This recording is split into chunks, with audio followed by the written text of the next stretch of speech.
hiding the water.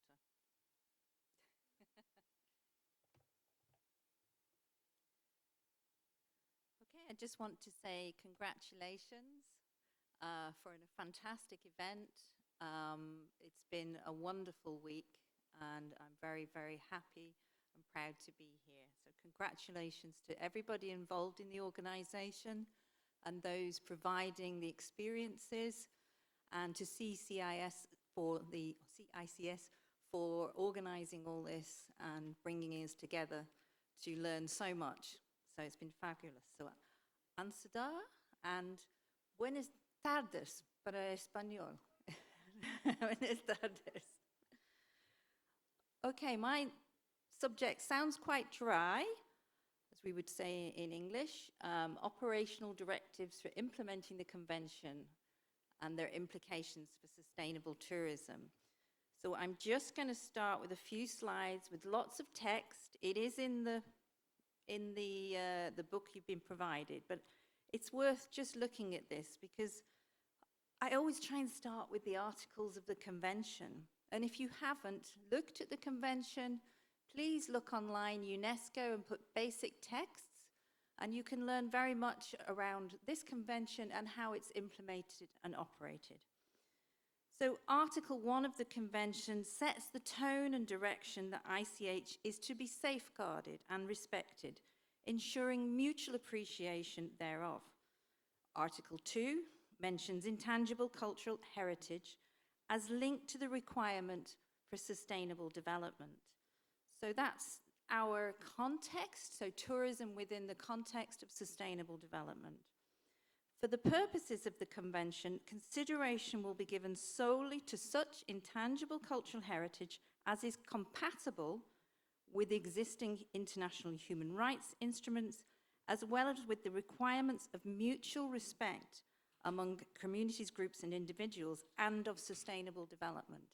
So again, this is our context of respect, mutual respect. So when entering into tourism within the ICH context, you must bear that in mind: mutual respect and human rights. So we move on then to Chapter 5. So this is a chapter dedicated around sustainable development. It came into being, I think it came in 2016, I think was the move to this additional chapter. So this is in the operational directives. So within the basic text, you have the articles, and you have a set of, they're called operational directives, but they're more a set of guidelines in how to implement the convention, guidelines for states parties, but also for practitioners, NGOs working in this field. They give us a feel for the general direction. And these basic texts, unlike I think a lot of other instruments and treaties around the world, is updated every 2 years, roughly 2 years. So we're really trying to give guidance on a contemporary basis that's relevant. So in the preamble, Chapter 5, it states, states parties will recognize the interdependence between the safeguarding of intangible cultural heritage and sustainable development. So there is that interdependence. Strive to maintain a balance between the 3 dimensions of sustainable development: the economic, social, and environmental, as well as their interdependence with peace and security. And these threads run throughout the guidance of the convention. The operational directive as a whole, as I say, it's aimed at the states parties as the implementer. So UNESCO works through the states parties. That's the way it's set up. NGOs, particularly through the NGO ICH Forum, can influence matters, and there is a real need for practitioners, civil society to be connected to UNESCO in many ways to influence that future policy, so that there is more of a diverse view, because this convention has community at its heart. So it needs to take cognizance of that. On section 187, states parties shall endeavour to ensure that any activities related to tourism, I think this is about the only mention of tourism in the convention, whether undertaken by the state's parties or by public or private bodies demonstrate all due respect to the safeguarding of the intangible cultural heritage present in their territories and to the rights, aspirations, and wishes of the community groups and individuals concerned therewith. So again, a reminder, even from the state's parties, and we've heard many presentations today about tourism, particularly here. So it is that respect and to ensure that the ICH is safeguarded at all times. So that is a real responsibility. Okay. So that's the convention. So that's all it says in the operational directives and the articles. So there's not a lot else. I did look very carefully. But it does give us that direction of respect, community at the center, and balance between sustainable development and communities and the safeguarding of the ICH. So those three kind of elements. The other context is tourism. So despite COVID, it is growing, and the UN World Tourism Organization predicts a rise of 1.8 billion tourists by 2030, up from 1.5 million in 2019, so pre-COVID. So it is a massive global growing industry. But social media, there's a trend now of social media and that individuals that move from mass tourism that Robert referred to yesterday is concentrating tourism to hotspots. So Murmuration, a French startup company monitoring the environmental impact of tourism by satellite. A murmuration is a word for lots of birds moving together in English. An estimate 80% of travelers visit 10% of the world's destinations. So that, when we talk about over-tourism, that trend, and I know from personal experiences, lovely beaches where I live, it appears on TripAdvisor, #1 place, so my secret little beach is now full of people. So we've probably all experienced that through different forms of the social media platforms. So this is the impact of it, concentrating people. But we also have this trend of an increasing number of tourists. Not only do they want to experience the real food, the real people, experiential, but they also they're wanting responsibility, taking responsibility for their travel and want to travel more sustainably. So that is an emerging trend which thankfully will be hopefully good for everybody. So more responsible travel. So I'm going to turn through some photographs now and slides and talk through several examples of how in practice these overarching guidelines and articles and the UN World Tourism Organization, what it's setting out as trends, how we end up with balance and tensions within that. So this is an image from visitlakedistrict.com. So we're increasingly seeing destination management organizations tend to be your marketing base for a destination. So this is Visit Lake District that sits behind where there is a Lake District National Park. So the Lake District is a World Heritage Site. So it's an area in the north of England, on the west, of mountains, lakes, and its listing was really the picturesque, this picturesque idyll of Wordsworth wrote his poetry there, looking for his cloud of daffodils. Ruskin wrote about this peaceful idyll. So there is a tourism tradition here going back to the 18th century. But also in the World Heritage listing is the agro-pastoral tradition of the farmers, traditional sheep farming on the fells. These mountains are called fells. But this is a really small area because it's a series of narrow valleys with one road in, one road out. You don't go over the mountains. There's very little transport within that. Narrow roads. It's 2,362 square kilometers, which actually is not very big because you've got mountains all in the middle of it in terms of where you can go. But it gets 18.1 million visitors in this concentrated area, all wanting to access the mountains, the beauty, the peace. So it's highly, its proximity is quite close to various industrial cities in the north of England. So it's a day trip or maybe a couple of days to go walking. So, but in terms of the realities of this space, so you've got sheep farmers trying to carry out their traditions, and there are many traditions associated with this area, geographical area. Yan Tan, Mither and Tan is a way of counting sheep that is still used in the auctions. There's Cumbrian language, but the tourist isn't accessing that. But the imbalance, having lived there myself for a short time, as a resident and as a community living there, all of the services are directed to those visitors, the tourists.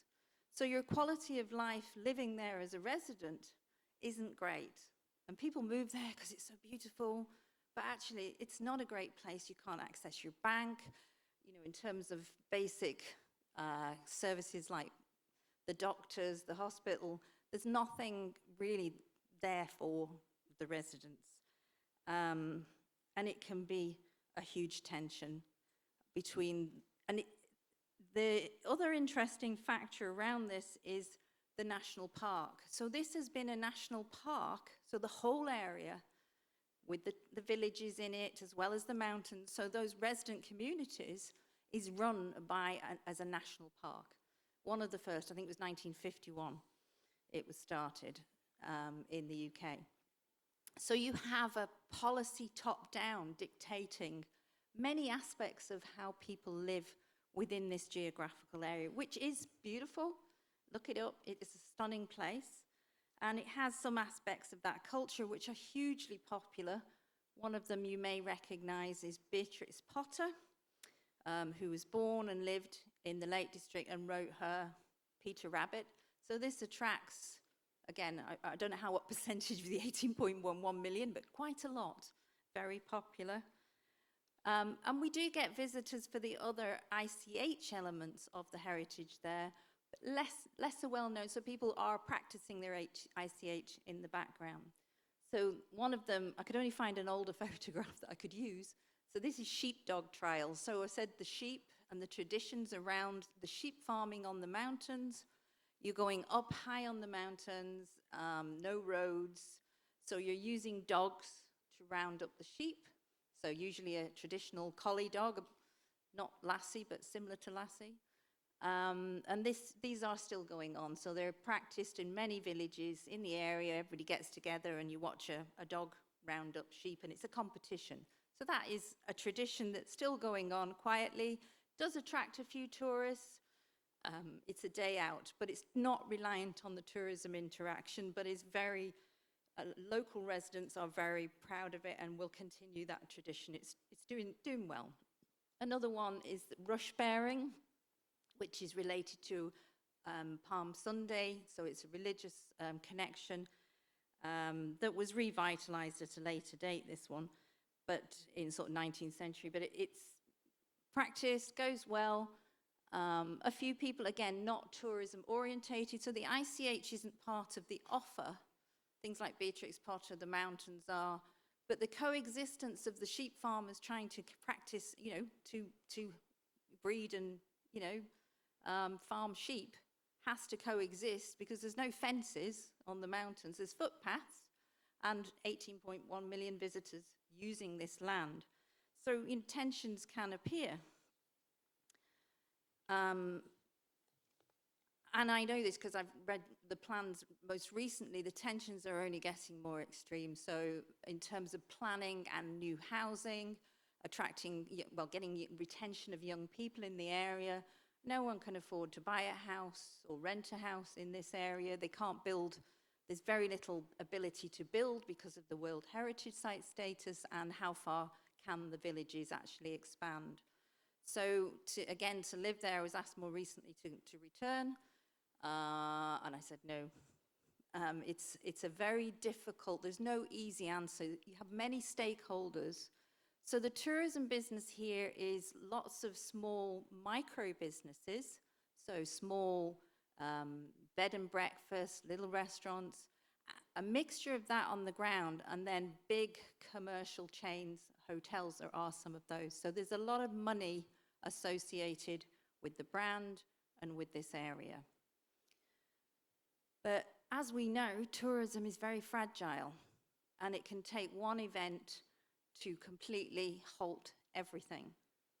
And depending on the support there, whether that tourism can be restarted is another matter. So this is what happened to the Lake District. So I was resident working in a large regional museum on the border of this area at the Lake District. So in 2001, we had foot and mouth, which is a disease that attacks cattle and sheep, an outbreak.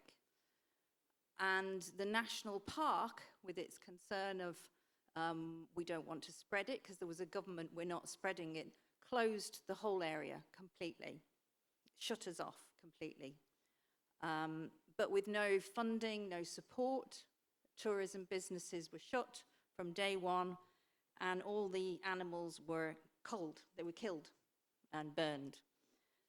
And it was extremely traumatic for people, farmers who'd bred, these are cows but sheep, generations of award-winning, those herds of sheep, cows, everything, were killed and burned. And they would call, so we, in our museum, most of the people working there they were connected to a farm, so we had the radio on every day, and they would call out the names of the farms, and people would have to go home, and that was them isolated, and it went on for nearly a year. So people were completely cut off. So it was like a practice for the pandemic, but absolutely no movement at all. And an outside imposition and no funding, no support, nothing. So in that time, all of the small tourism of the millions of visitors were completely cut off, stopped overnight. And I was on the Cumbria Tourist Board at the time, on the executive board. The national park didn't communicate with the tourist board, didn't communicate with the farmers, and just issued a media, we're closed. So that kind of impact. So from that high level of millions of visitors, it took 10 years for those businesses to recover. So you could go and buy property in this area after 2001. So it was a bit of a tough time, but a reminder of that fragility of the ecosystem of tourism industry. It's not faceless, it is reliant on people. I think one of our presenters, people is at the heart of it, and they're often the practitioners as well of the things, the traditions that are keeping an area going and a sense of identity. Lake District, people from the Lake District have a very strong sense of identity. So if there is that sudden edict, it can stop overnight. And I'm sure here in Korea, you've had that thought as well. More text, apologies. So in terms of tourism, we've got sustainable tourism, but we're now, the UN has produced these principles of regenerative tourism. So for us, in terms of the ICH, this is a much more aligned with ICH and its practice.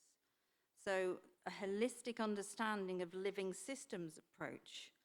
Now that might, the whole ecosystem, which is really what I was talking about before in that one example. Collaborative, so stimulating that collaboration between partners. You do need all these stakeholders and partners. We know when we're doing safeguarding plans for ICH, the number of stakeholders that need to be brought together if something is going to be safeguarded, particularly if it's a product of some sort, like making the cheese.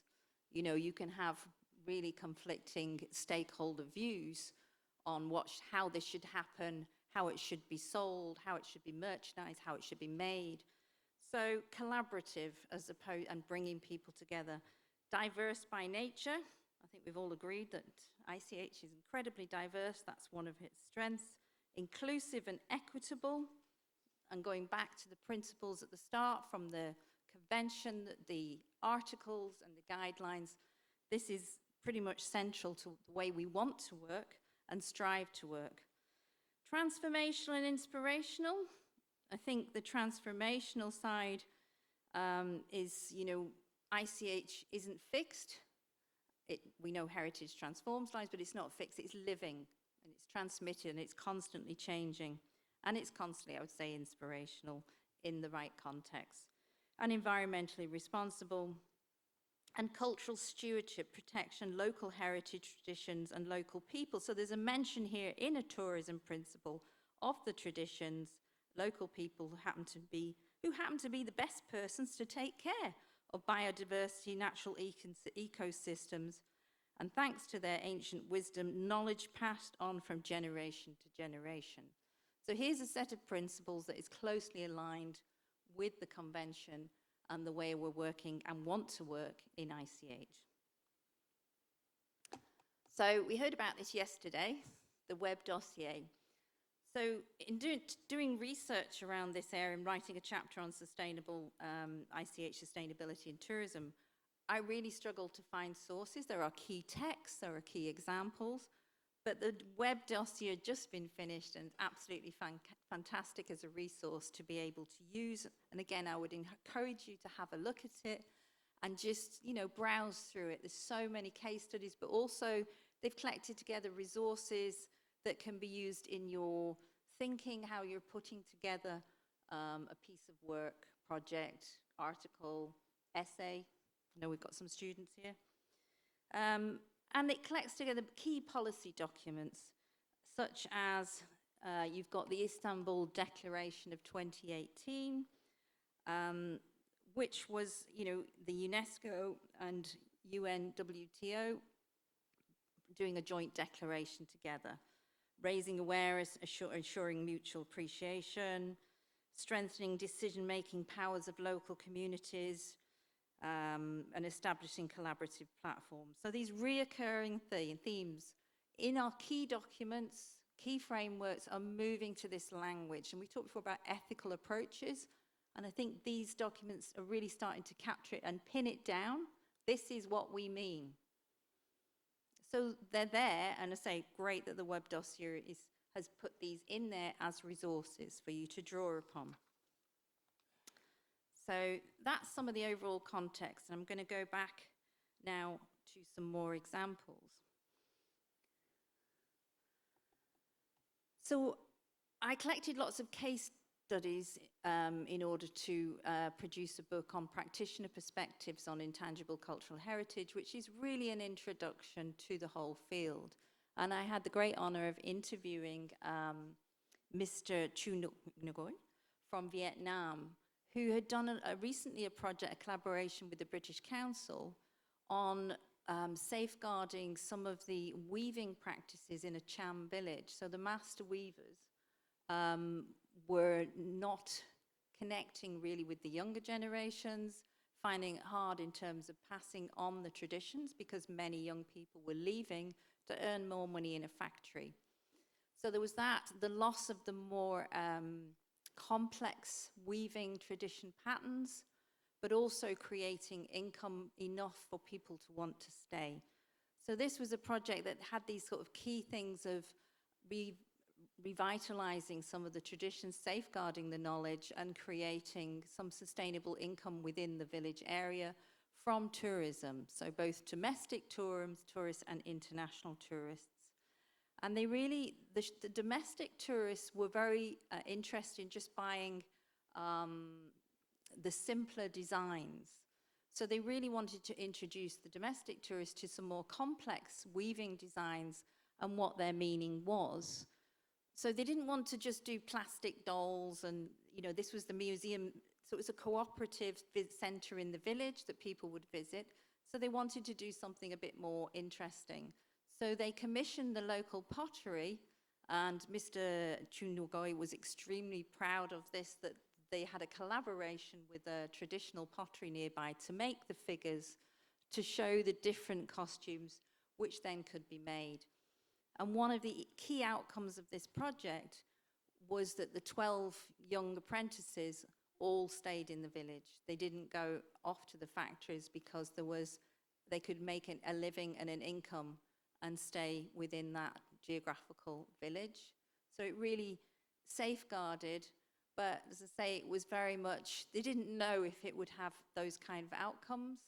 They had the aspiration, but I just thought it was really nice that instead of just getting a doll, they commissioned their, a partnership with another ICH practice in the next village. And that kind of, I said, does it increase tourism? Is there any tensions? It's like, no.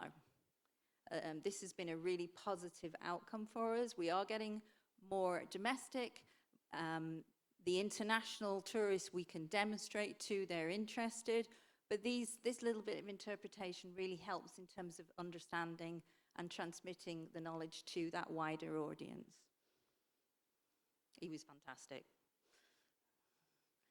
So this is Dawson City. So we're moving now. It was Vietnam. We're now in Canada.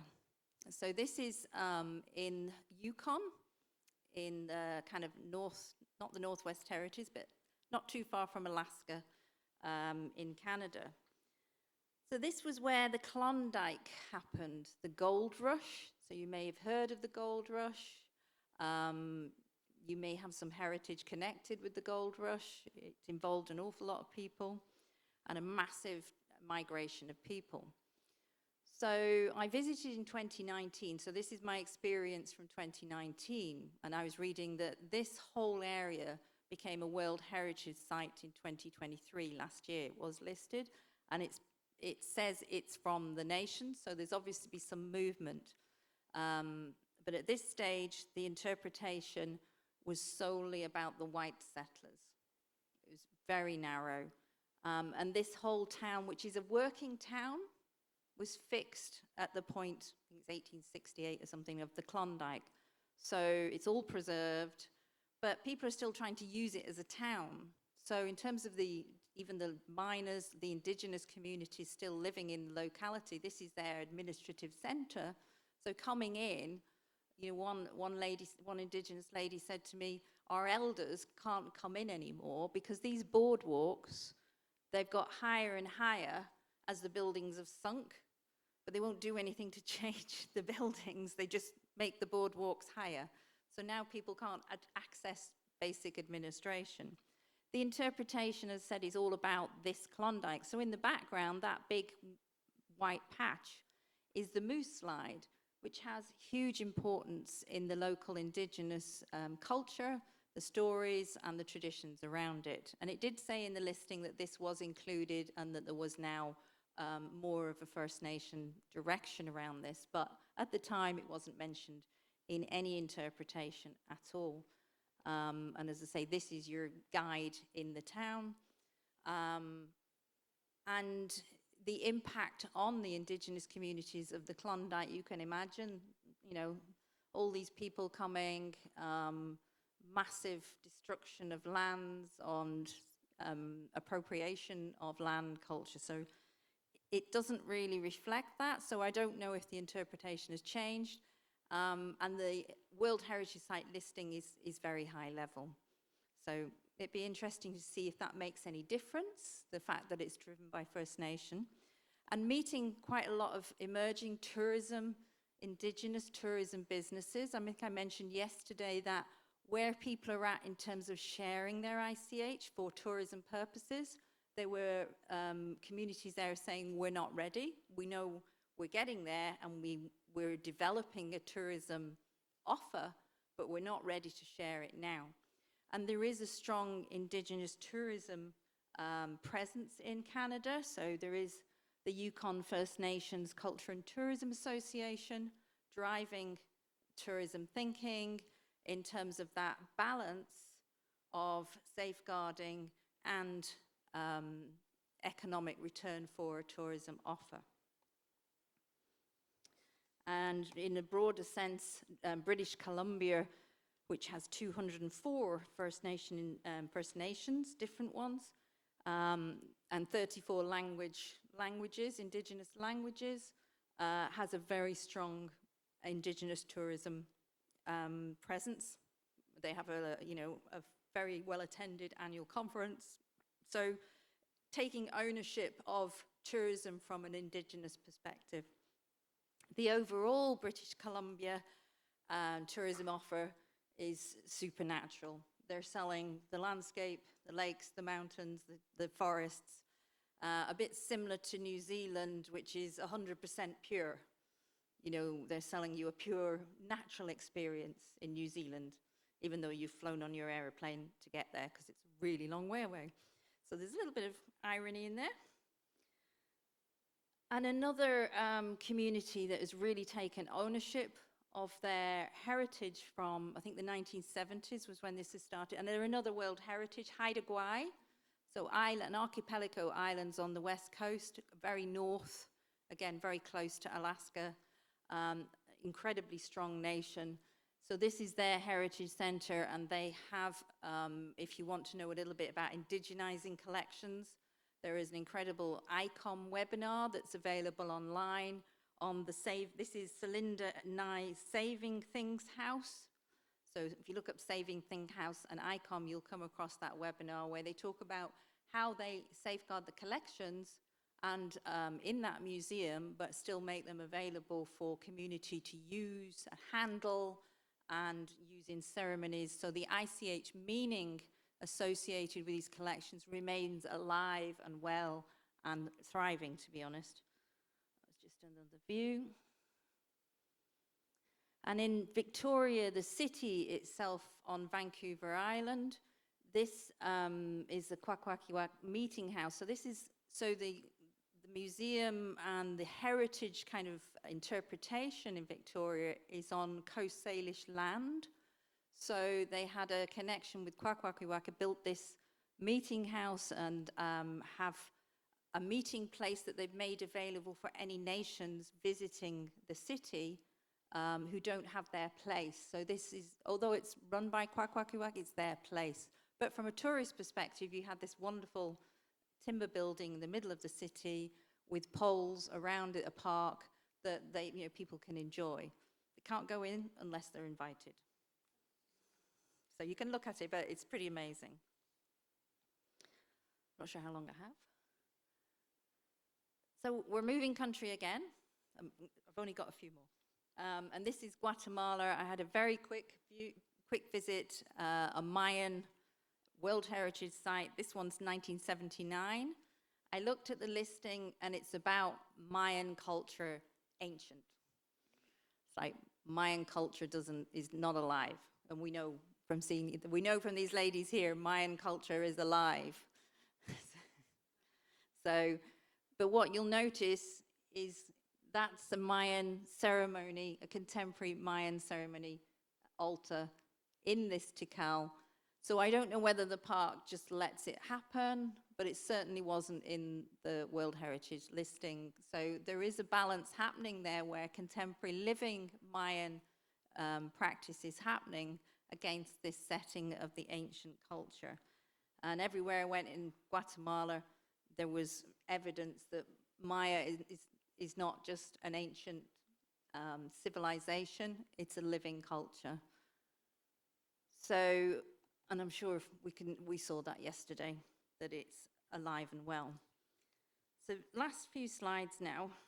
So I know I'm taking a quick trip around the world. I'm going back to the UK. So this is one that I was talking with Xinhua, so it's his fault that this one's on the other night. So this is Blackpool, which is a seaside town on the west coast of England, famous for a Victorian seaside offer. So they did look at World Heritage Site possibilities, but I spoke to the lady looking at the nomination when they were doing it. She said, I'm really sorry, but so much is missing. You're seeing the 1894 tower, a roller coaster from 1935, the Grand National that's still there. It's terrifying.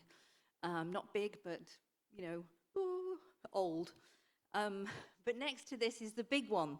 It's a huge roller coaster. It's massive. So this site has new roller coasters, theme parks. It's a great place to take the kids. All that's happening. So you think, oh, you know, it's ruined as a heritage thing.